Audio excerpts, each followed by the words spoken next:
Okay, so I'm here to stand as a witness and attest to God's faithfulness.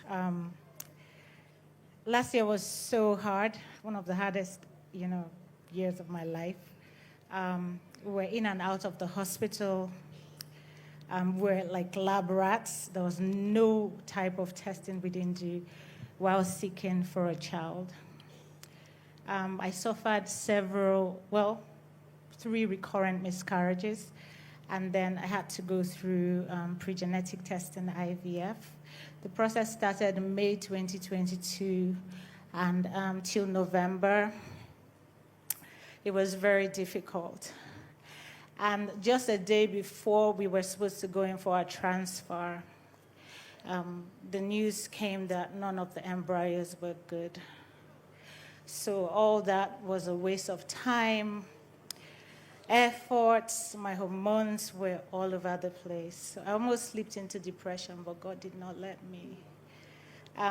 During one of the losses, I remember looking out the window and asking God for a word, because I wasn't understanding anything anymore. At some point, I was like, what's the meaning of faith? Because I tried so hard to guard my faith, so that I won't look back in hindsight and say, oh, maybe I doubted. And then the Spirit led me to a scripture that I wasn't familiar with at the time. That says, every good and perfect gift comes from God, the Father of light, with whom there is no variable, neither shadow of turning. So after that process that we went through, and that we were not able to progress, I said to God, it's between me and you. Me, you, my Holy Communion, and my supplements and prayers. I'm done with consulting, so I just surrendered to God. In December, I was going to England for further investigation, but then normally we would check, we're like, they always managing me and everything, but I cared less.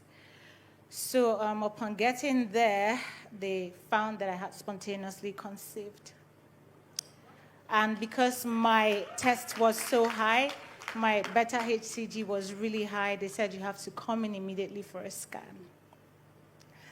And while we were doing the scan, they saw a sac, and the doctor said, oh, that's a yolk sac.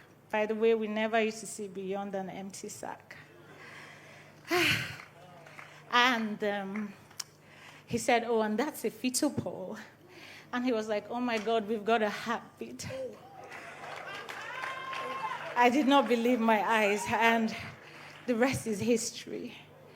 We would always make reference to the words that we get from Pastor Jerry on NSPPD.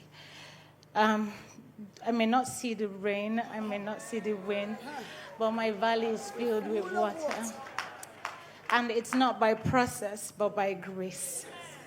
And then when that happened, I remember a testimony I saw on the NSPPD platform where an elderly woman also conceived. And she said, people said to her, your baby is not going to be normal. The devil has a way of lying to you. And because of the trajectory, you have that anxiety and fear. So I said to God, if you did it for this woman, Jesus, I will not let you go.